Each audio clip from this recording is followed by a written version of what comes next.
Get extra points if you know the name of that tune. I do not. Welcome everyone who's joining us. If you haven't already, please take a second to update your Zoom name. You can rename yourself if you hover over your square and click the 3 dots. You can include your company, organization, however you want people to know you. You can also go ahead and introduce yourself in the chat so we can all see who is here with us today. Part of the benefit of these events is some networking. So we're all here for a reason, that we're role models or we're interested in being role models or we're connected to STEM in some way. So we want to make sure that everyone has a chance to get to know each other. During this workshop, we ask that you remain muted unless you are speaking. We are going to be engaging you and asking for participation at times. So when we ask for that, then please unmute yourself and go ahead and talk as much as you want. But in the meantime, when our presenters are talking, we just ask that you stay muted. And we are recording this workshop, so it will be shared on our YouTube channel afterwards. And that way, all role models will be able to watch this, including those that weren't able to be here today or who become role models after this workshop. So we're going to go ahead and get started. We are here today for the workshop called Failing Forward. We are going to be talking about destigmatizing failure through storytelling. So we're going to have about an hour workshop and then half an hour at the end where you can go ahead and connect with local programs and get involved. And this workshop is being put on by the San Diego STEM ecosystem. It's part of our role model initiative. And we are also, this event is part of Remake Learning Days, as well as the San Diego Festival of Science and Engineering. So we love collaborating at the ecosystem. Remake Learning Days is happening now until May 2nd, I believe. I encourage you to learn more about it. You can, until May 23rd. You can learn more on the website. There are a bunch of virtual events happening here in San Diego. This is a national initiative, but it's the first time it's happening in San Diego. So we're really excited about it, and a lot of different organizations are involved. So I encourage you to go to the website and learn more about what's going on here. This event is also part of the San Diego Festival of Science and Engineering, formerly at Petco Park. This is the first time they're doing it virtually. So this virtual STEAM week is going until May 2nd. There are some live events. There are a bunch of recorded events. This event is being recorded and will also be included on this website as well. And you can find many more STEAM events on their website that will be staying on the website for a while. So it's a great new resource for all of us. As I mentioned before, this training is being hosted by the San Diego STEM ecosystem. Within the ecosystem, we have several working groups that are focused on different areas of STEM. And this training is being hosted by the Women in STEM working group. So the Women in STEM working group has a role model initiative going where we are hosting role model workshops about once a quarter to support existing role models and also encourage new women in STEM and other professionals in STEM to become role models. So you can visit our webpage at sdstemecosystem.org. We have a whole page that's devoted to role model resources, opportunities, partners, and recorded trainings like this one. The group itself meets once a month on the second Thursday. We are meeting on Zoom right now. Everyone is welcome to join our group. You can come every month or you can just come when it works with your schedule. Regardless of your commitment, we're always looking for new voices. We plan these meetings, we support each other and each other's programs, and we're open to new agenda items at any time. Feel free to email myself. My email is on the screen if you're interested in getting involved.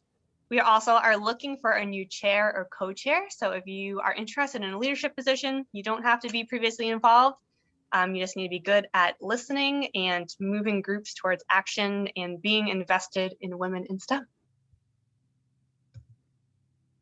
Here's our agenda for today. We're going to do our best to stick on time. I'm going over welcome and norms right now, and then I am going to hand it over to Danny Rosen-Cooter. We'll kind of set some context for what we're going to be talking about today. Our guest presenter today is Nathan, and he is going to be helping us communicate our stories about failing So start thinking in your head if you have a good example about failing that you want to learn to communicate better. And then, as I mentioned at the end, we're going to give you some next steps so we can immediately get you involved and move you towards action. So we have some local San Diego mentoring programs here today, and they will tell you a little bit about what they do and what kind of volunteers they're looking for. And then we'll go into breakout rooms so you can get to ask all your questions about these programs and learn a little bit more about expectations and opportunities, and start being a role model. So with that, I'm going to pass it over to Danny Rose. Awesome. Thank you, Maura. Well, hi, everyone. My name is Danny Rose, or Danny. I work at the League of Amazing Programmers, and we're a local nonprofit that aims to make computer science, and specifically computer programming, more accessible to underserved communities, and specifically 5th through 12th grade students in the Promise Zone of San Diego. So that's me. Like Maura said, Huda and I will be laying some context for our workshop today.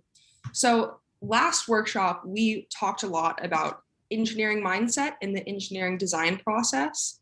We kind of tried to, we talked about helping girls build problem-solving skills, think creatively, and design and redesign solutions to kind of build their resilience.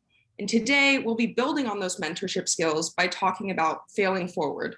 The idea that failure is both necessary and critical to moving forward towards success in STEM. We'll be trying to destigmatize the idea of failure through storytelling about your own failures, and hopefully you'll be able to leave this workshop with a whole arsenal of storytelling skills, and you'll be able to reframe your own failures as a necessary step on your path to success when you're mentoring. So the next slide. Thank you so much. Okay, so I pulled a lot of my information from a Times article in 2015, Why Failure Hits Girls So Hard. So we know that one of the biggest roadblocks that deters girls from pursuing STEM is an inability to deal with failures, big or small. This article really explores the harmful way that girls tend to perceive and deal with failure, obviously not due to a lack of ability, but because of the way they've been socialized. When girls make mistakes, studies have shown that they're more likely to interpret the setback as a sign that they lack ability, whereas boys tend to attribute failure to just like controllable circumstances, things that were happening that day, an issue with the math problem itself. So when we apply this concept to STEM, we find that girls perceive failures, a math problem they struggled with, an experiment that fails for the first time, as proof that they lack ability. For them, these failures reinforce stereotypes that men are better at STEM. What they often don't understand and need spelled out for them by female role models is that failure is an intrinsic part of the STEM field and is critical to the work of any STEM professional, which is obviously why we're here today. So for the next slide, we're going to dig a little bit further into the Times article. If we could hit the next slide. Ooh, sweet, thank you. And yes, and talk about why seemingly insignificant failures are so detrimental to girls when compared to boys. So a few things that were presented in this article were the idea of stereotypes, of course, that men are better equipped naturally for STEM. And you have to ask yourself where a girl picks up this idea so young. And I think a lot of it has to do with the fact that they have a disproportionate amount of male role models in their life in STEM. Most likely, the coding teachers, their science teachers, the odds that they're a man are really likely, which is why us female STEM role models have such a large role and such an opportunity to make change and make an impact on these girls. So researchers have also traced this effect of failure to the way that teachers talk to students. This was really interesting to me. In observational studies, teachers often corrected girls for mistakes related to ability, whereas boys tended to get more behavioral interventions. So corrected for being too loud or goofing off in class, whereas girls were really only spoken to and corrected for ability-related mistakes, which clearly makes an impact on how you perceive yourself and your abilities in STEM. And then the third one that's really big is girls have a tendency to be protected from mistakes and the chance to even make failures, likely from their parents. So the article mentioned that parents often avoid putting their daughters in situations where they have the potential to fail, which is another space where obviously we can come in and encourage girls to fail and embrace it. So for the next slide, this is the most fun part of the article. How can we combat this? How can we be sure as mentors that we aren't perpetuating the same stereotypes that prevent girls from pursuing STEM? And how can we best support them and encourage failure? So the first one is to model failure, which is really what we'll be focusing on today. Openly discussing failures, taking the taboo aspect away from it by showing the fact that demonstrating that we have failed and persisted in STEM. The second is offering open-ended STEM problems, kind of like we did in our last engineering mindset workshop, where you have a chance to utilize STEM thinking and engineering thinking without the threat of a wrong answer. And then the third one, don't protect girls from failing. In fact, encourage it. Put them in STEM situations where they are bound to fail and have to redesign an experiment. Make it fun, make it something where they can be proud of failing because it brings them closer to succeeding. And then lastly, and this is huge, and we talk about it all the time in this group, is encourage growth mindset. Applaud girls for effort and hard work and curiosity rather than fixed traits like being smart or kind. So that is what I'm bringing here today, and I'm going to pass it off to Huda to explain a little bit more. Thank you, Danny. Hi, everyone. My name is Huda McCloof. I'm a professor at National University in the Department of Math and Natural Sciences. I am also a program director for the Associate in Science and General Education at National. And like Danny Rose, I'm a regular attendee of the Women in STEM working group. So as Danny had mentioned earlier, women remain underrepresented in STEM. For example, we know in the field of engineering, women earned fewer than 25% of doctorate degrees in 2016. This is by no means due to their lack of intellectual abilities. In fact, there are beliefs that affect girls from pursuing STEM careers from an early age. And these are negative beliefs. For example, girls tend to have negative stereotypes about their intellectual abilities, and they tend to think that scientists and engineers are nerdy, geeky, eccentric, and antisocial. So as role models, how can we help turn things around? We can do this by fostering a growth mindset and stressing how skills developed and changed over time can affect intelligence, and how intelligence is malleable, because it's not a fixed trait, it's a malleable trait. We can change things around by telling students that it's not about innate abilities, but it's about acquired ability throughout life. And also, most importantly, we can turn things around by teaching the value of failure and stressing that failure is a learning opportunity, not something to be avoided, but something to be embraced. We can turn things around by encouraging kids to focus on the learning process, by figuring out mistakes and troubleshooting new strategies and solutions. We need to communicate and remind them that failure is unavoidable. It is essential to learning. We should always frame setbacks as a positive thing and change our views on failure. That failure is meant to help us grow and thrive, and to always view intelligence not as a fixed trait, but as a malleable trait. And this will surely increase persistence and motivation. Next slide, Maura, please. Okay, case in point. A duck named Peg had one foot until she got a prosthetic leg designed and 3D printed by 8th graders in the school in Arkansas. These students made TV headlines. Apparently, a turtle had bitten Peg's foot off. It took many, many tries, a total of 30 tries, before finally figuring out the best fit and finding the perfect fit. So again, the onus is on us to create environments and opportunities that promote critical and scientific thinking and encourage kids to become scientists and engineers. And most importantly, sharing our stories, our personal journeys, to talk about our setbacks and successes in a relatable way, which will help kids envision themselves as future scientists and engineers. So, when we talk about negative data and failed experiments, we have to give it a positive spin because it's adding to the larger body of scientific knowledge. There is a reason why we call research research and not search and find, because in research, you go back, you tweak your experiments until you are successful. And remember, not all scientists got their funding from the first time they submitted an application. And many of them got their manuscripts rejected before they made their publications. So, sharing these stories with a personal journey and talking about failure in a positive way is important in helping our kids envision themselves as future scientists and engineers. So these are examples of failure, some of them.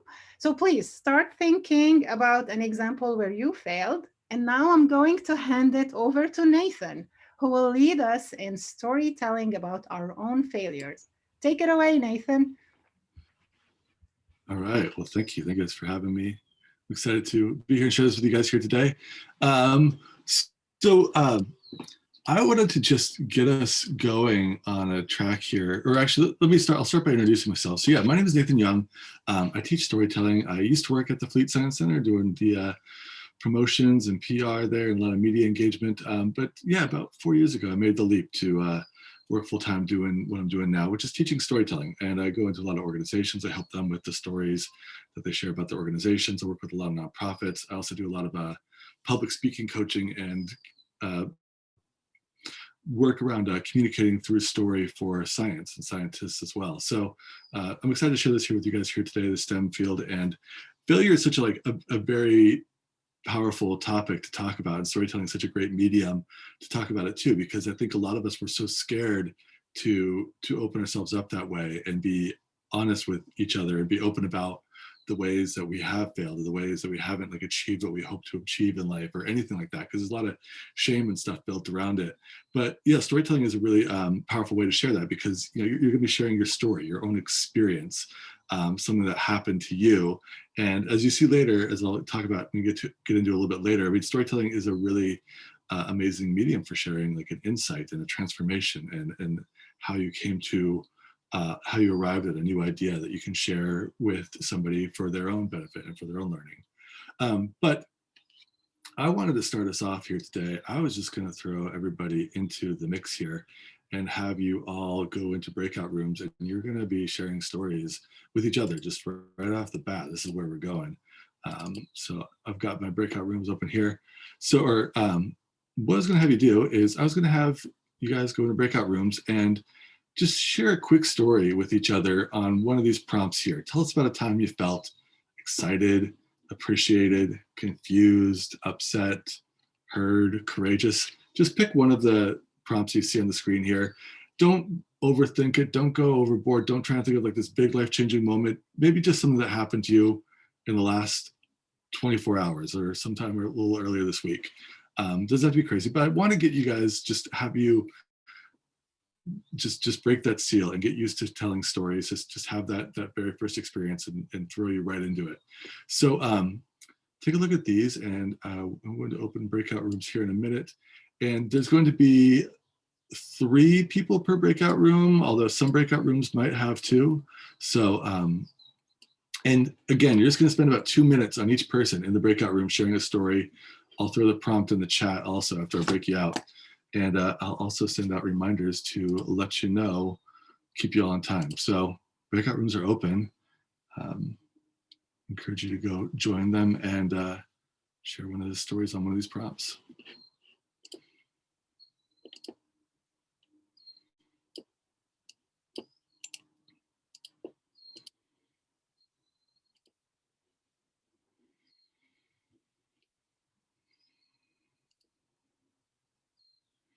Megan just joined us. I'm going to send you to a breakout room too. Hopefully people in there can catch you up. Great, thank you. My internet died and I had to come back in. No worries. We're happy to have you.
If those of you still here, the breakout rooms are open. Hopefully you are able to join them.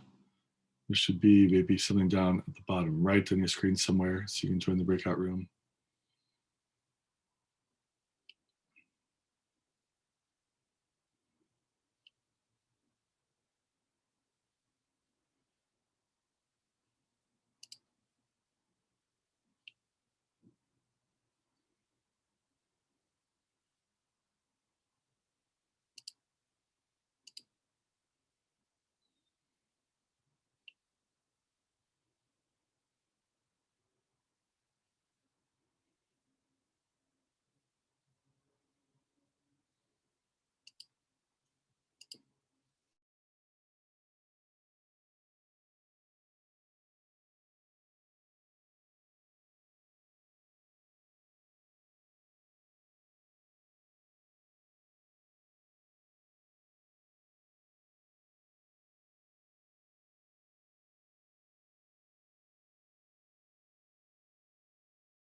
welcome back, everybody. I'm glad that exercise got many of you to turn on your cameras too, so I can see faces in front of me now also.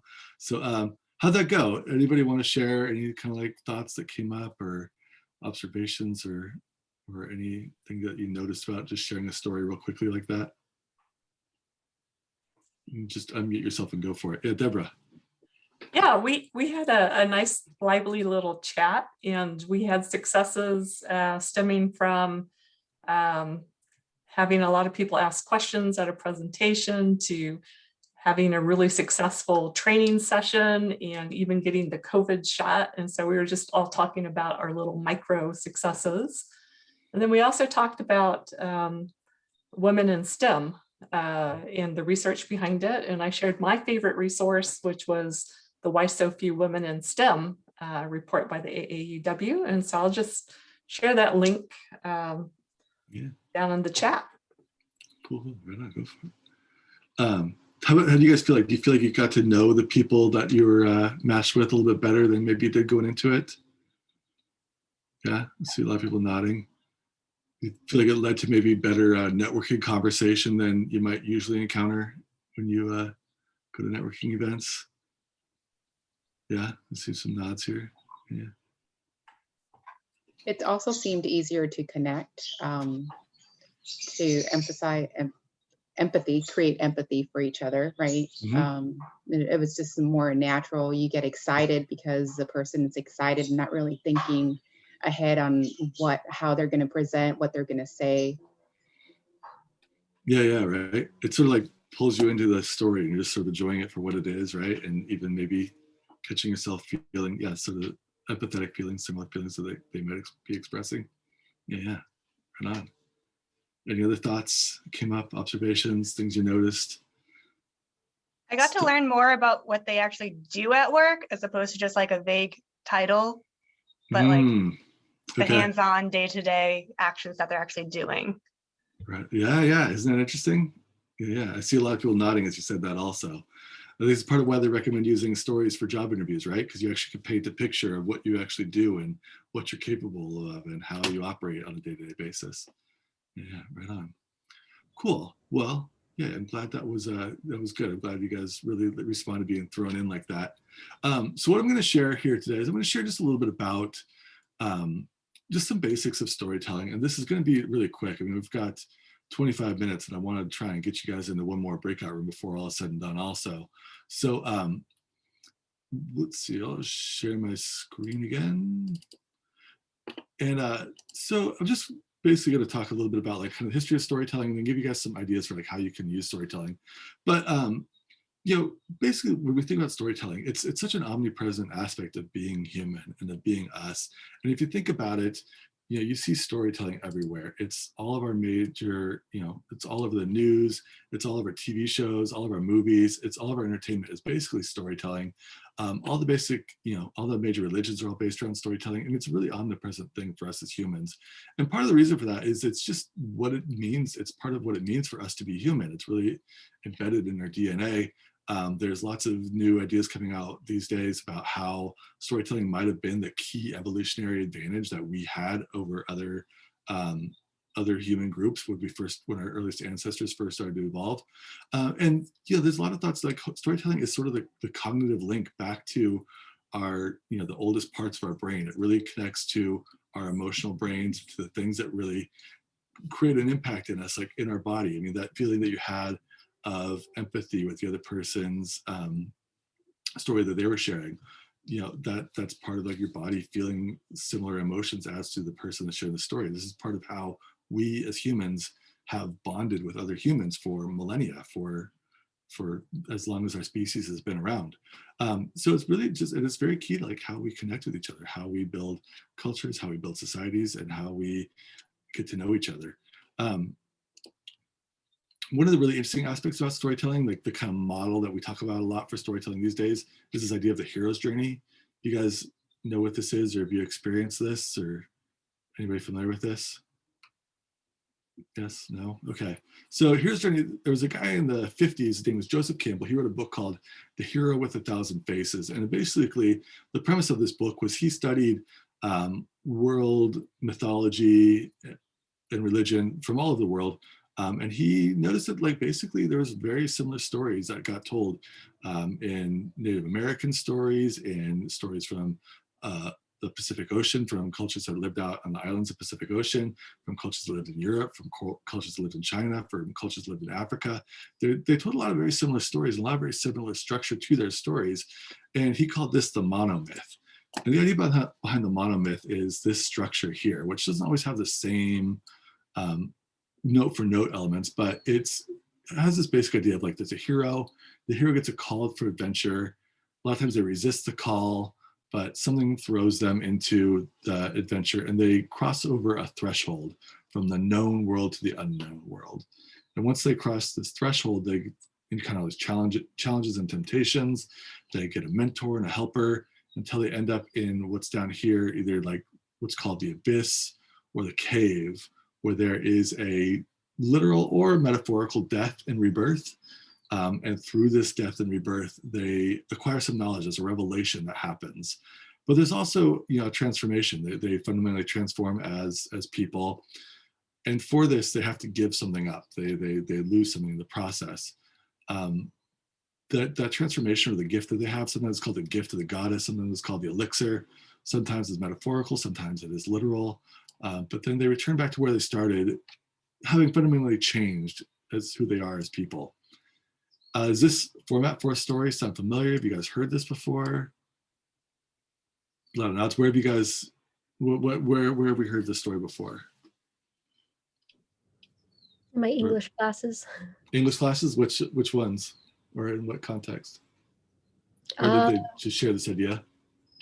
Yeah, I think everything, when you're talking about writing a story or dissecting a novel, how does it fit into this category? Yeah. Going off of that, I can't help but think of the Odyssey. That's always what I think of. Oh, okay. Yeah. The Odyssey. Yeah. What are some other examples? Every Disney movie. Yep. All the Disney princess movies all follow that note for note. Star Wars. Star Wars. Yep. Star Wars. Lord of the Rings. Yep. These are good ones too. Yeah. Right on.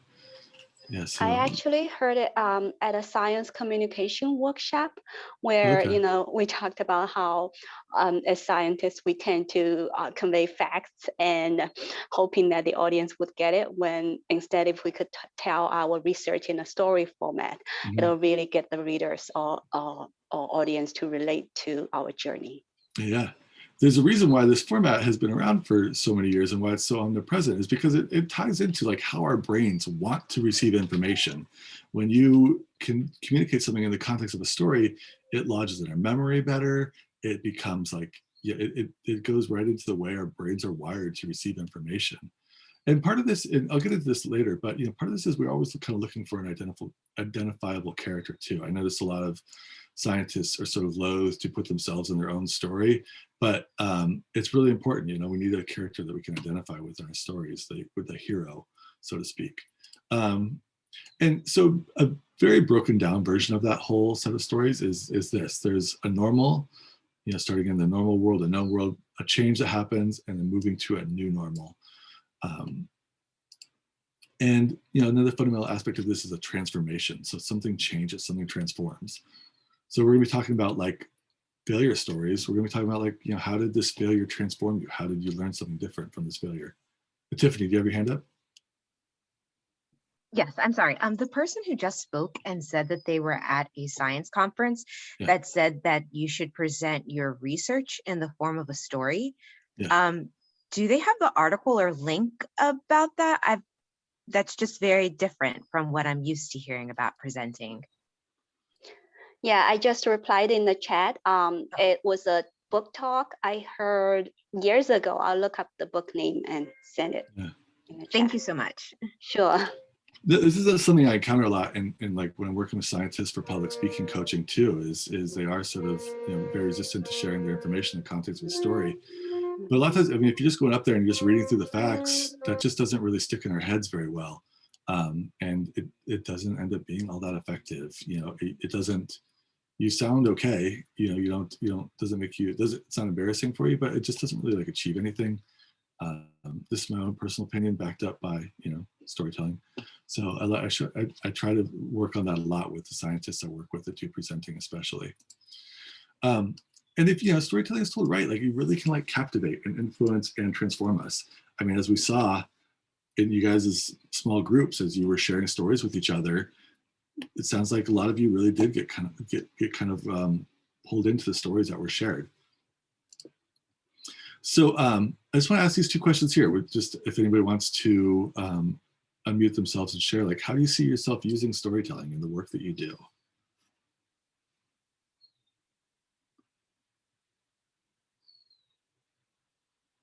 Anybody want to just unmute yourself and go for it? You have thoughts? Yeah, Michelle. One of the ways that we've utilized it is it's kind of an opener to, like, for example, there's a couple, I know Tara and Weishin, it's a part of a way of kind of connecting and relating with your audience. And depending, we always open it up of however much you want to tell, whether it's personal or, you kind of mold it in a way that it's slightly personal, but you keep kind of some of the secret parts off, but you see how honest and open you are, you get that right back. And I think that even happened in our little breakout group where, I shared my story and then just kind of the level of honesty and relatability. And so I think it really breaks down a wall and keeps that dialogue going. Yep. Yeah, definitely. Any other thoughts on this question? I think it's a lot more effective of a way to get someone to care like about your program. Mm-hmm. So we use it sometimes, like, I could just say that I work at an after school program, but to kind of stand out, especially like when we talk with potential donors or anything like that, for them to really understand the deepness of the impact that we can have, I think is best done through storytelling. Mm-hmm. We go back and forth about matching up, okay, our numbers with the stories and not just having it all be anecdotal. But I always think that's the most interesting part that I always like to hear about other organizations too. Yeah, definitely. Were you gonna say something too, Kelly? Yeah, Nathan, I've used storytelling at the beginning of a presentation. So especially when we have very technical things, I'll give an example, a kink in some tubing, having an image up on my slide of a hose, a water hose, and having it kinked, and then explaining the situation that happened, and then correlating to what is actually engineering wise happening in my physical situation at work. Having that mental image along with the story helps really help understand what's going on, even if it's very much more complex than that, but at least people have a connection. So I've definitely used that from a presentation perspective, and think about that as a way to grab your audience from a visual story perspective and then get into the technical. Wow. So I've got another question for you at the group. What stories do you think you could tell? Kelly kind of went into one story there. Does anybody else have other thoughts on stories that you could tell in your professional world or just for fun? Yeah, Deborah. In the professional world, you can tell it for fun too, however you want to go with it. I was just thinking about middle school that I went to, and I told a story about the hidden figures and engineering. Mm-hmm. And the students, it was a panel, right? It was just an intro, and then there was a panel, and a lot of the panelists were talking about, they had perfect scores and this and that. And I just said, well, here I go. I said, my story was about how I failed math in third grade, and how through studying hard, the whole story around it, I grew to like math. And that's one of the reasons why I was a little more interested in engineering. And afterwards, I had an adorable fifth grader come up to me and speak to me and say, well, how long did it take you to figure out how to get good at math? And so she was really struggling, and it was the most rewarding after session question that I've ever received from one of the students. And so I thought it was nice to show failure and to at least connect with some of the students. So Yeah, oh, that's awesome. Thanks for sharing. Anybody else have like an example of a story that you could tell, or a specific one? I like that notion of, sometimes when I coach people, I do encourage them to share a personal story too, that maybe relates to their research or what they're going to be presenting on. And part of this is, if you make that connection with your story, people will come up and they'll kind of ask the questions about your research. They'll be much more engaged with asking those questions afterwards in a way that like they might not have even gotten from if they had sitting there listening to you for 20 minutes talking about your research. And I don't know if there's a lot of like researchers in here per se, but this is part of like, if you can create that engagement with your story, people will come talk to you afterwards. That's how you know that you made a connection, because we all kind of have our own stories that we want to share as well.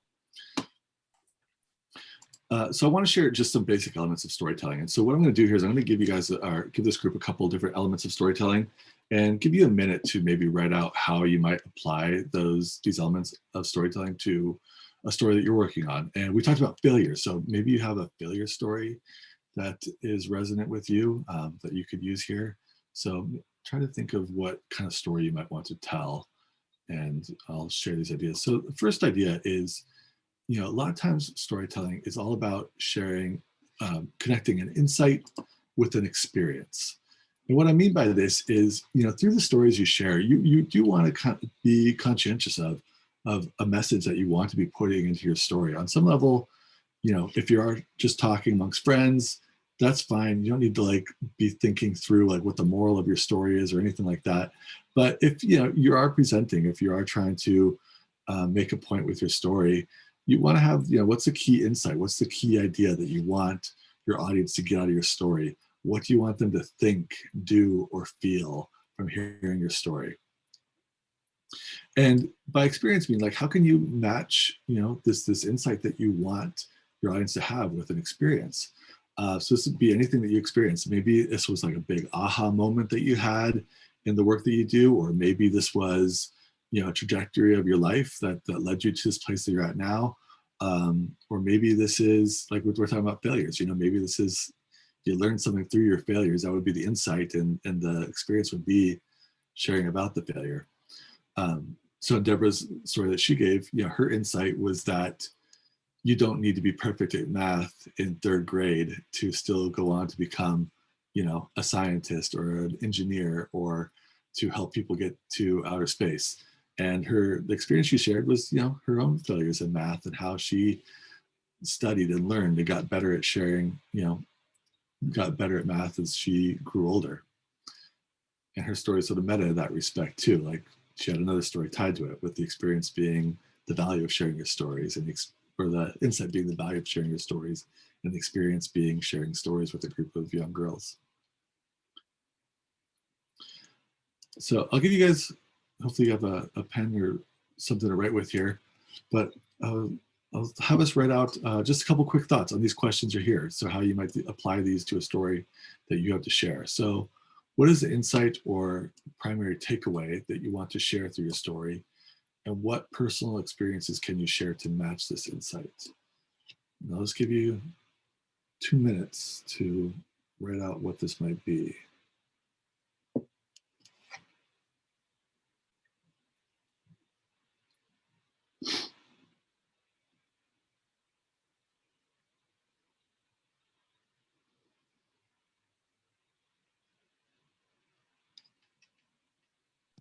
And I'm sorry, Nathan, I may have missed this at the beginning. Are you going to be sending out these slides to us so we can keep them in our I can do that. Pocket? That'd be great. Yeah. Because it's nice to look back when we're in these moments and remind ourselves. One thing you do too, if you want to go to my website, I think the link is in the chat. Yeah. There will be, the standard like pop-up that comes up, right? And there's a little, I call it a storytelling primer, and it has just a couple different ways you can look at and approach storytelling in there as well. Cool. No, I like that. We'll just do about 30 more seconds here.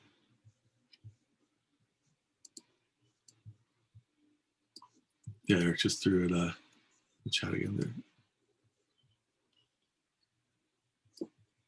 chat as well.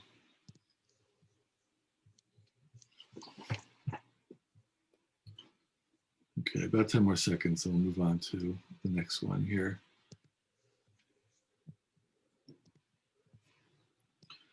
All right, I want to share this with other aspect of storytelling, and then we can maybe do a little bit of a reconvening and get some thoughts with the group.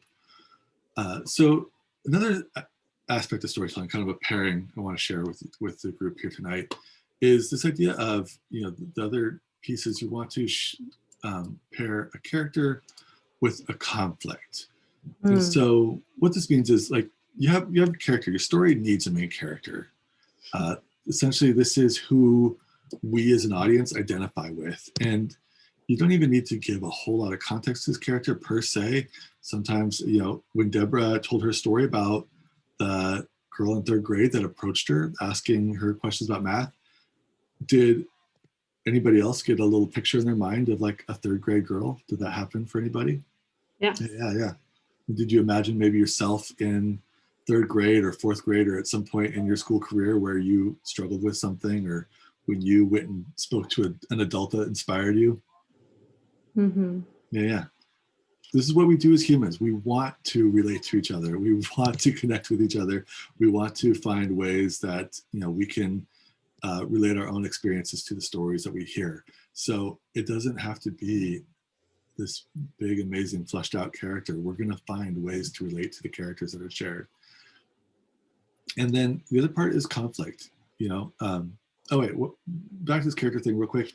You know, like I said before, this character a lot of times can be you, and this can be scary and challenging for you, but I encourage you to, you know, have some openness to it. And then talking about conflict, the way I like to think about conflict and share conflict is this idea of when a desire meets an obstacle. And what I mean by this is, you know, desire basically means putting it out there. Like, what is it that you want? What are you trying to achieve? What are you working towards? If you are doing research, or if you are, you know, if you have a program you're running, what do you hope that the ultimate outcome of your program will be? Or what do you hope that the ultimate outcome of your research will be? And, you know, what are the obstacles? What are the challenges? What might be holding you back? A lot of times, you know, stories start from the obstacle because we are sometimes afraid to admit what we really want. This can be a very vulnerable thing to put out there. This can be a challenging thing for us to share. We have a lot of cultural notions around not sharing what we want because maybe it might be presumptuous, or maybe we might feel like we don't deserve it. But if you notice, like pretty much every movie, TV show you watch, the main character has something that's driving them. They have something that they're trying to achieve, something they're trying to get to. And we resonate with this. We admire this in people. This goes back to this Pixar's #1 rule of storytelling. I don't know if any of you are familiar with this, but there's Pixar's got 22 rules of storytelling. And the first rule of storytelling is you admire your character for trying more than for their successes. We like to hear these stories of people that persevere against all the challenges. Think of all these contestants that go on the show where they go and sing in front of a crowd, and they have this life story that's led them to this place. And we really appreciate hearing these life stories. And a lot of this kind of comes down to what I call a Hollywood treatment. It's this formula that Hollywood has come up with for storytelling. And now that you see this, you'll hopefully see this in every single movie you watch. And it's these 4 questions. Who's the main character? What do they want? What's stopping them from getting it? And what's at stake if they don't succeed? Who's the main character? What do they want? What's stopping them from getting it? And what's at stake if they don't succeed? So I'll give you guys a minute to write these out, but before, as we're doing that, I'll ask the group here too, like if we're thinking about like our failure stories, where might the failure fall into this diagram, or the way we've been talking about storytelling so far? Or how might you structure a story that will be about a failure with this model?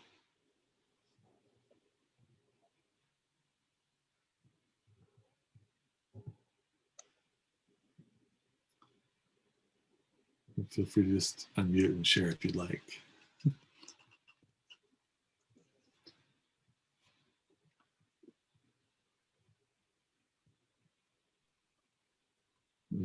I feel like the what's stopping them from getting it, sometimes it's yourself or your own inexperience or lack of knowledge. Yeah. That's going to come up a lot. That's definitely one of them. I think the last question, what's at stake if they don't succeed, is kind of funny and really interesting when you think of it in the context of failure in STEM, because the perception as a person in STEM is usually like, oh my God, everything's at stake if I don't succeed, like my career and my path. And there's usually very little, and there's a lot of opportunity to redo and retry. And so I think that question's interesting for this workshop. Yeah. Yeah, I think with failure, you know, if you're talking about the thing that you're moving towards or you're trying to achieve, and sharing the challenges you encounter along the way, a lot of those failure stories, they do sort of have this insight that comes up where like you failed, but you learned something as you did that. And on some level, you know, that is the sort of story of STEM and science is failing and learning something as you go. That's science is kind of built that way in many respects, right?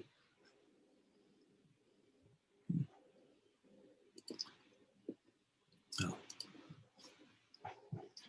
anybody want to share like kind of insights or thoughts on what you've come up with or what you've written for based on these questions and prompts I've shared with you?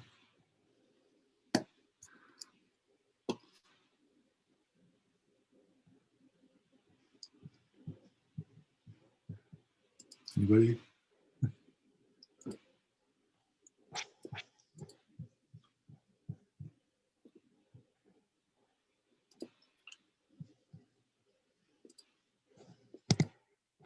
You just unmute yourself and share if you'd like. No, I mean, I think Nathan, it's exactly right. When we're coming up with a story, we can tell all sorts of stories, right? But making sure we pick the right story for the situation and having that end goal in mind of what we're trying to share with that story, and making sure that the person we're describing is relatable and has purpose within that story resonates with me. So thank you for grounding us in that concept. Yeah, totally. Looks like I got a couple of nods from Michelle and Laura. So glad we're on the same page. Yeah, no, whenever I do these workshops, I'm always a little bit have a mild inner conflict with not wanting to overdo it with storytelling also. Like on some level, storytelling can come very intuitively to us if we give it a chance. So I always try to recommend just yeah, and I'll share too, right? I've had a coworker and he is such a great storyteller. I mean, I'm with him, but at all the stages, he's sometimes giving it's TMI. It's too much information. I didn't need to know that the wife, you know, was cheating on the husband, all to learn about the mold design, right? Like we don't need to go into so many side stories, right? So making sure that we are picking the story that is getting where we're trying to go as well. Because otherwise we're losing the person and they remember that part of the story and not the main part that we were trying to get to. Yeah. Yes. There's sort of a balance there, right? With oversharing and this other word I just threw up here on the slide, vulnerability, right? Nice. Love it. And the reason I bring this up too is this is on some levels kind of the key part of storytelling is this idea of vulnerability. And does everybody know who this woman is? Are we familiar with her? No? My goodness. Who's Yes. Brene Brown? Yeah. Brene Brown. Yes. If you aren't familiar with her, I recommend reading all of her books. She is really great. She's a researcher on shame and vulnerability. And this is my sort of like very simplified model of like what she writes about in 7 books. So I highly recommend going beyond what I'm putting here and going and reading all of her books. But she talks a lot about this interplay of courage, authenticity, vulnerability, resilience, and empathy. And essentially, as we learn to become more courageous, we are able to share ourselves more authentically. It enables us to show up more vulnerable in how we do share. We become stronger, more resilient through this process, which helps us empathize with other people better and creates more courage for us going forward too. And these all 5 of these interplay with each other. And to the middle of it is your story. So, sharing your story is part of that key. And as we talk about failure stories, there's something very resonant about failure. I think is important to share because as Deborah shared in her story, the there are people out there that can learn and that can grow from hearing about your failures. So I'm gonna wrap things up here. I put a link to the slide deck in the chat. Here's some bonus content for you here for the 6 important stories you could share, and you can check these out on your own. And I just wanted to share this one last piece here as I wrap it up. So one of the things I do try to talk about when we do talk about storytelling, and this might, this does tie into the story that Deborah shared and a little bit what Kelly's been sharing here too, is as you are sharing the stories, don't try to be the hero of your stories, be the guide. And by this, we mean like, don't try to be Luke Skywalker, be Obi-Wan Kenobi. Don't try to be Katniss, be Haymitch. Don't try to be Frodo, be Gandalf. Don't try to be, what are some other references I can make here? But yeah, as you're sharing your stories, if you're sharing your stories for the benefit of others, you want to be sharing your stories as something that people can learn from. And again, Deborah had a really great example of it here too. She shared a story about her own struggles with math and STEM growing up, and very much, in line with this, she had a young person come up to her and want to know a little bit more. So I would recommend, your stories are very powerful. There's a lot that can be learned from your stories. If you're sharing them for your ego, that's not always going to work. But if you're sharing them to help other people, to share your experiences in the hopes that it might pave the way for somebody else, that could be a really valuable way for you to share your stories and experiences. So that's what I got. Here is my email, and you can check out my website there also. And like I said, if you do the little email pop-up, you'll get my storytelling primer worksheet, which has some more information similar to what we've been talking about here as well. That's what I got. Awesome. Thank you, Nathan. I wish I could stick around for questions. I do have another thing I have to go to now, but I'm also, if you want to send me an email, I'm happy to answer questions via email if I can as well. And I do have time for maybe like one thought or one question if anybody has it, or one key takeaway if somebody wants to share a key takeaway or a key thing that you learned here. I'd love to hear that. Yeah, Deborah. Yeah, so I love that. It took me years to figure out how to speak from the heart.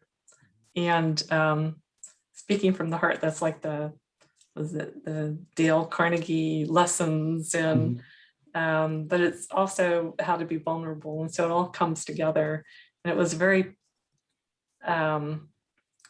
difficult thing to step around to be able to tell that story, and for me personally. And so this is very nicely, concisely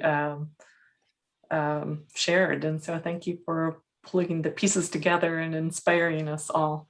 Of course, this was a very small piece of a larger workshop that I do also. So I am available for that if anybody's interested as well. Right, with that, I have to get going. So I really usually like to hang out and like answer questions and stuff, but I'm afraid it's not going to work for me here today. But yeah, feel free to message me or send me an email, find me via my website. I am available. So thank you guys so much. Thank you so much. Thanks, Nathan. Bye.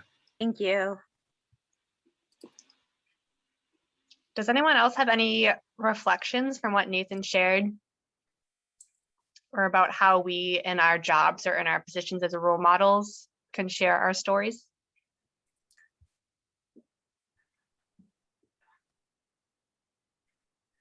Go ahead. Okay, I was just gonna say, I really liked the idea of portraying yourself as the guide rather than the hero. Because as much as we all resonate with this hero's journey, it almost works if it's in the context of you as the guide, because you're ultimately trying to be a guide and mentor to the people you're telling these stories to. So I really liked that. I thought that was an interesting kind of shift at the end.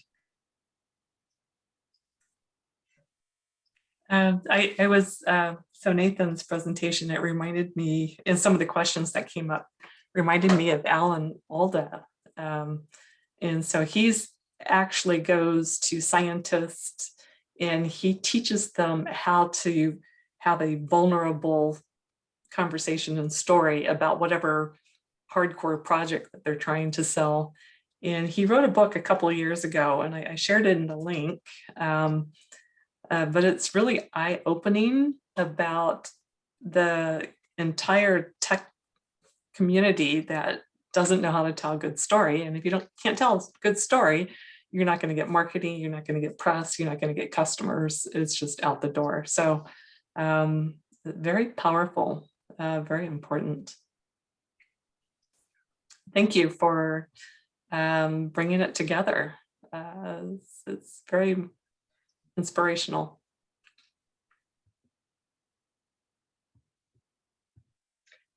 Great.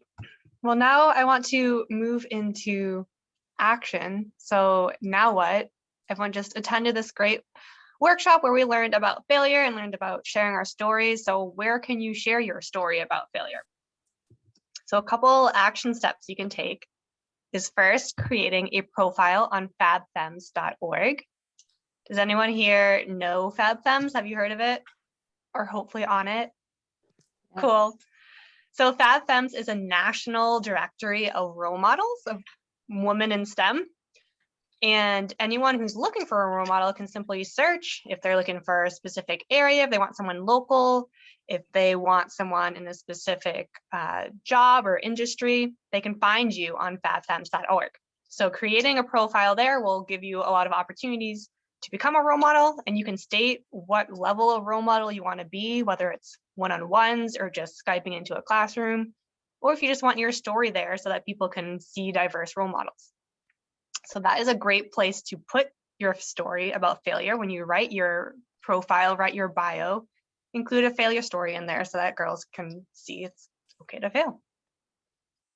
We also will be having another role model training this summer. So if you follow us on social media, that's a really easy way to stay in the loop and find out what's coming up next. We'll also email out the event to everyone who attended this role model training in case you want to continue to learn new skills. And third, you can get involved locally. So we have a lot of programs within San Diego County that need role models. They're always looking for STEM professionals to volunteer in various ways. And today we want to introduce you to some of these programs and opportunities for you to get plugged in and become involved here in San Diego. So we are going to use the last 15 minutes of this workshop to go into breakout rooms where you can actually get to learn more about these programs, ask any questions you have, learn about the different opportunities, the different levels of volunteering, and start getting involved, find out those next steps to actually become a role model. So on the screen, you'll see the different breakout rooms. I'll let everyone introduce themselves so that you can hear a little bit about their programs and figure out which room you want to jump into. You can also bop around and go to a couple different rooms if you are interested in more than one. So we'll have Danny Rose will be in breakout room number 1, just talking about FabFem. So if you have questions about that, how do I make a profile? What happens after I make a profile? Feel free to jump in that room and Danny Rose will help you out. Eric will be in a room talking about women in STEM. So again, that is the group that is putting on this role model training. So if you want to learn more about the STEM ecosystem, about the Women in STEM working group, or about this role model initiative, Eric can answer all your questions in there. And then I will pass it off to Andrea to explain BWise. Thank you, Maura. BWise is a program for middle and high school girls that exposes them to female STEM role models and all the various careers that are out in the STEM world.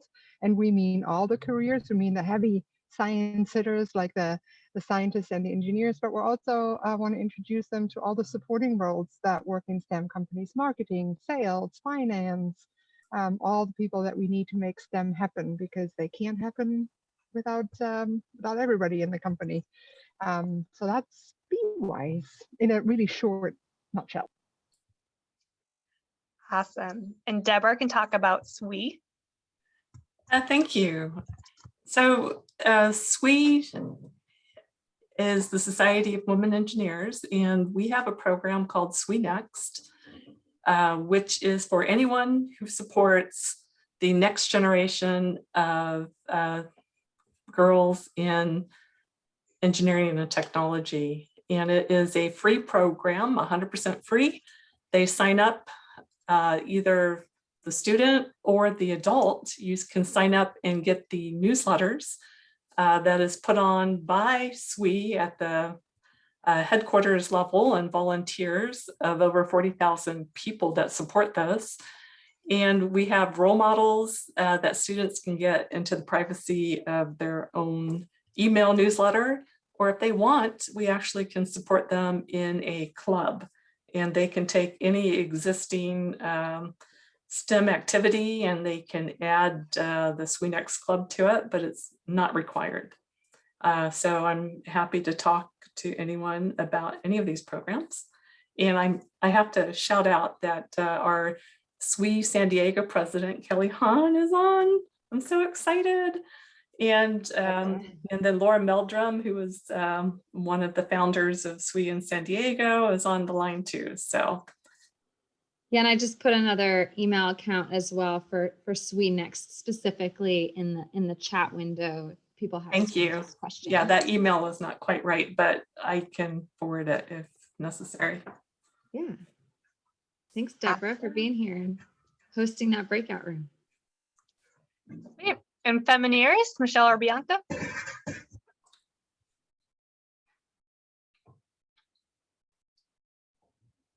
I'll go ahead and do it. The Femineer program is our K-12 STEM outreach through our SDSU's College of Engineering, where we engage K-12 students in creative robotics, wearable technology, and pyrobotics.